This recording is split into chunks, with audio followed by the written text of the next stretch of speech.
बिस्मिल्लाहिर्रहमानिर्रहीम अस्सलाम वालेकुम। तवक्को ये थी कि इमरान खान को गिरफ्तार करके जब जेल में डालेंगे तो वो टूट जाएगा, फिर डील के लिए तैयार होगा, मिन्नत तरले करेगा। लेकिन आज कर्नल साहब को जिस तरह अडयाला जेल से उन्होंने मुखातब किया है और नवाज शरीफ को और जज साहब को जो पैगाम दिया है, उसने पूरी गेम को पलट के रख दिया है। और अगले इलेक्शंस के हवाले से उन्होंने क्या प्रडिक्शंस दिए हैं ये भी आपके सामने रखूंगा, क्योंकि आज की जो इमरान खान की गुफ्तगू है वो इंतहाई कंप्रीहेंसिव है।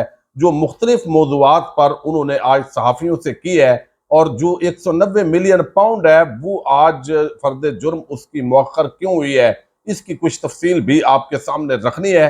दूसरी तरफ शहर इक़्तिदार इस्लामाबाद के अंदर इस वक्त मुख्तलिफ अफवाहें फैल गई हैं।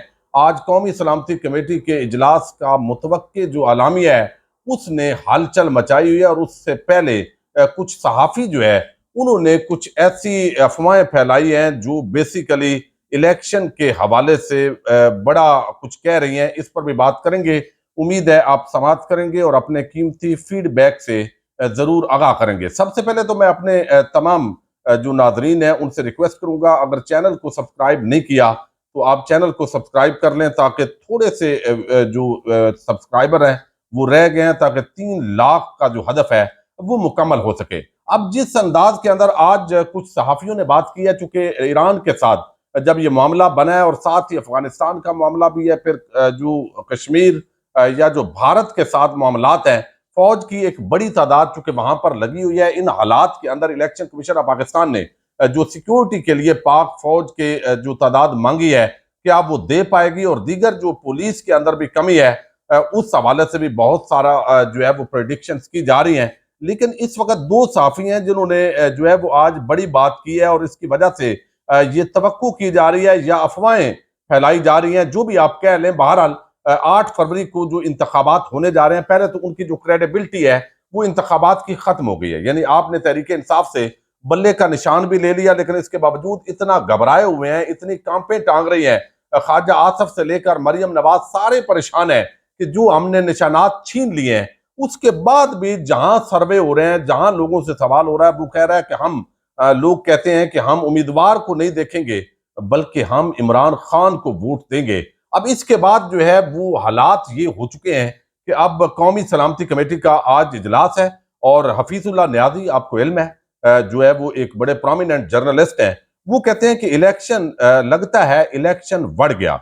वजीर आजम पाकिस्तान बैरून मुल्क अपना दौरा छोड़कर वापस पहुंचने को है। कौमी सलामती कमेटी की मीटिंग पहली तरजीह होगी। कभी अमकान है कि सदर ममलकत को वजीर आजम एमरजेंसी की समरी भेज देंगे।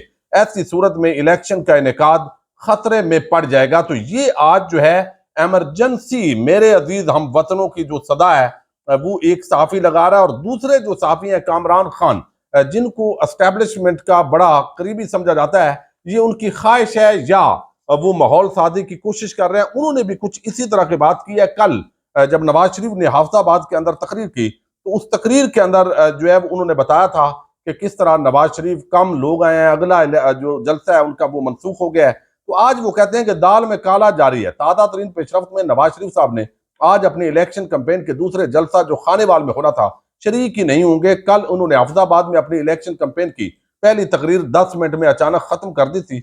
ना ईरान वाक़े का जिक्र किया, ना इलेक्शन का, ना नून लीगी मंशूर या किसी इलेक्शन वादा का। और आज तो मियां साहब ने खानेवाल जलसे से अपनी शिरकत ही गायब कर दी है।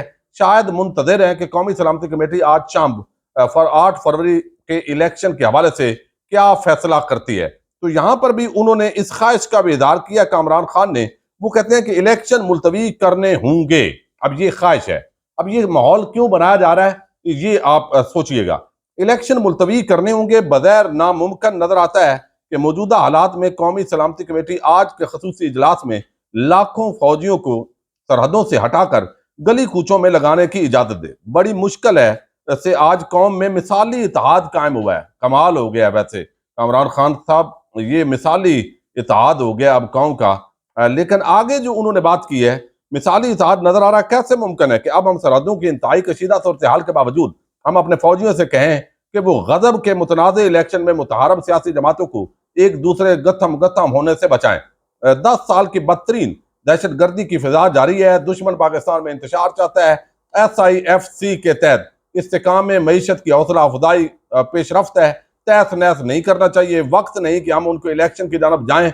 जो मुल्क में आज जारी है, मिसाली हम मांगे फौज के इदारे बासलाहियत, फखर एतमाद, तितर बितर, इसको नहीं करना चाहिए। तो वो तो बातें उसकी ख्वाहिश का इजहार कर रहे हैं कामरान खान कि अब इलेक्शन होने नहीं चाहिए। लेकिन अब देखिए ये अफवाहें फैलती रहेंगी और कौमी सलामती कमेटी का जो आज का आलामिया है वो ज़ाहिर है अस्करी और सिविल क़यादत उसके अंदर होगी, वो बड़ा अहमियत का हमल होगा। लेकिन जो लोग ये सोच रहे थे कि इमरान खान जेल में जाएगा, टूट जाएगा, फिर डील के लिए मिन्नत तरला करेगा, उनको बड़ी पछपाई हुई है। 200 के करीब मुकदमात आपने बना दिए हैं, लेकिन इसके बावजूद इमरान खान टूट नहीं रहा। बल्कि आज तो इतना हंसी मजाक अदालत के अंदर हुआ, जो हमारे दोस्तों ने रिपोर्ट किया उसके मुताबिक तो इमरान खान इस वक्त जो ताकतवर हल्कों की जिस तरह की पॉलिसीज हैं उनका वो बाकायदा उन्होंने मजाक उड़ाया और ये भी दावा किया कि 90% फौजी अभी भी मुझे सपोर्ट करेंगे, तहरीक इंसाफ को वोट देंगे। अब यहां पर उन्होंने कुछ गलती, एक बड़ी गलती का एतराफ किया कि उनको वो 2018 के अंदर जनरल बाजवा ने कंट्रोल्ड मैंडेट दिया और उसकी वजह से नुकसान हुआ और मुझे वो हुकूमत नहीं लेनी चाहिए थी, वो हुकूमत लेना हमारी बड़ी गलती थी। अब यहां पर उन्होंने कहा कि जनरल बाजवा एक्सटेंशन से पहले बहुत मीठी मीठी बातें करता था, मैं कंट्रोल्ड हुकूमत लेना मेरी गलती थी। इमरान खान जो ये एतराफ किया।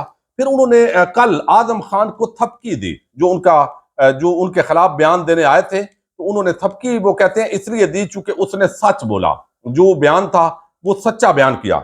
दौरान समा फिर वो कहते हैं नवाज शरीफ इंतखाबी मुहिम चलाने के लिए निकला है, 16 माह में मईशत का बेड़ा गर्क कर दिया गया, बताएं 16 माह में किन रेलू कट्टों की हुकूमत थी। पीडीएम मुज़ाकराती टीम ने शर्त रखी थी कि इलेक्शन चीफ जस्टिस बंदयाल के होते हुए नहीं होने चाहिए। यानी मतलब यह है कि काजी फायद ईसा का इंतजार करते हैं। हमें कहा गया जस्टिस बंदयाल के जाने के बाद की तारीख रखें। ये शर्त हम कैसे मान सकते थे? हम तो 90 रोज के इलेक्शन की आईनी तारीख की बात कर रहे थे। जेल में बैठकर अल्लाह के फजल और अपनी कौम की मदद से इन सारे मुजरमों को आइन और कानून के अंदर रहते हुए शिकस्त दूंगा। मैं हुकूमत में आने से पहले हमें कमजोर किया गया, 2018 के बात उन्होंने की और फिर कहा कि बंदूकों से मसले हल नहीं होते, मुदाकरात से ही हल होते हैं। अब ये रेलू कट्टू की खिचड़ी बनाना चाहते हैं। या खान की भी कोशिश थी कि वो हंग पार्लियामेंट बनाए ताकि वो खुद मजबूत हो। लोटों का हाल इस इलेक्शन में देखने वाला होगा। मैंने हुकूमत बनाकर गलती की, मुझे दोबारा इलेक्शन में जाना चाहिए था। मैं जनरल बाजवा की मीठी बातों में आ गया और जनरल बाजवा की मुद्दत मुलाजमत में तोसी देना मेरी दूसरी गलती थी। इत्तेहादी हुकूमत से बेहतर होगा कि हम अपोजिशन में बैठ जाएं। 90% फौज तहरीक इंसाफ को वोट देगी। बाजवा ने मुझे खुद कहा था कि सारी फौज आपके साथ है, यानी फौजी जो है आम जो फौजी है वो आपके हमायती हैं। मुल्क में गैर यकीनी सूरत हाल है, हर रोज पब्लिक का गुस्सा बढ़ता जा रहा है। 8 फरवरी को लोग अपना गुस्सा निकालेंगे और इनको बड़ा धचका लगेगा। और फिर जो है उन्होंने आज जो कर्नल साहब को मुखातब किए है, ये बड़ा आम है। उन्होंने कहा ये जज साहब बेचारे जो हैं इनका कसूर नहीं है, असल जो है वो पीछे चूंकि कर्नल वो चलाते थे ना मामलात, कुछ सियासी इल्जाम जो है वो लगाया जाता है, तो वो कहते हैं कि इनका कसूर नहीं है।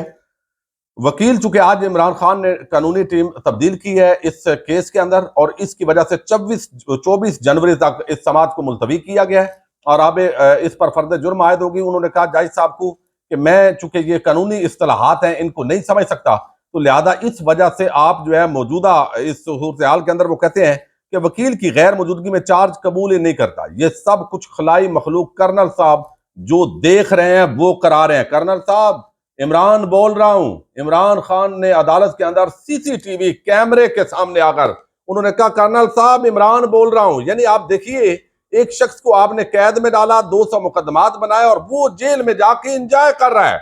और वो तमाम जो ताकतें जिनको ये लगता था और एक प्रोपेगेंडा किया गया कि शायद इमरान खान जो है वो कोई नशा इस्तेमाल करता है, वो नशा टूटेगा तो ये बड़ा खराब हो जाएगा काम, तो उन्होंने जो है वो ये सारी जो चीजें हैं वो उनको बदल के रख दिया है। तो नवाज शरीफ को उन्होंने कहा है अब ये भागेंगे, इनको भागने नहीं देना। और वो कहते हैं कि मेरी कौम खसूसन माओ बहनों बेटियों और मेरे कारकुनान ने हिम्मत और दलेरी से जुल्म का मुकाबला करके मेरा सर फख्र से बुलंद किया है। पीडीएम के हवाले से भी उन्होंने जनरल बाजवा के हवाले से बात की और इस वक्त जो कुछ मुल्क के अंदर हो रहा है उसके अंदर भी उन्होंने बताया कि अब जो है वो ये सारी जो जंग है वो इंशाअल्लाह हम लड़ेंगे, हम जीतेंगे। पाकिस्तानी कौम का ये बड़ा इम्तिहान है और एक अलहदा से तहरीक इंसाफ की तरफ से इसका जो पैगाम है वो भी इमरान खान का जारी किया गया है, जिसके अंदर उन्होंने कहा कि गैर कानूनी जो मुहाजिरीन है उनको जो निकाला गया है, उस पर भी उन्होंने कहा कि उनको अच्छे तरीके से निकाला जा सकता था। अफगानिस्तान के साथ हमारे अच्छे ताल्लुकात थे। पाकिस्तान की जो मईशत है वो तहरीक इंसाफ के दौर में कहाँ जा रही थी और इन्होंने किस तरह जीरो पे पहुंचाई है, और अब ये मजीद तबाही और बर्बादी करने के लिए रेलू कट्टों का जो ग्रुप है अब वो आना चाहता है, लेकिन कौम इनको शिकस्त देगी। तो आज जो कमरा अदालत का माहौल जिस तरीके से बताया गया, जिस तरह रिपोर्ट हुआ, और जो लग रहा है वो ये कि इमरान खान इस पूरी सूरत हाल को न सिर्फ देख रहे हैं बल्कि जो उनको इतलात मिलती है वो इंजॉय भी कर रहे हैं और मजाक भी उड़ा रहे हैं कि ये जितना तमाशा हो रहा है उसके अंदर इमरान खान अब तक डट के खड़ा है। देखते हैं आने वाले दिनों के अंदर आज कोई बड़ी खबर आ सकती है या नहीं। इजाजत दीजिएगा। पाकिस्तान जिंदाबाद, पाक फौज पाइंदाबाद।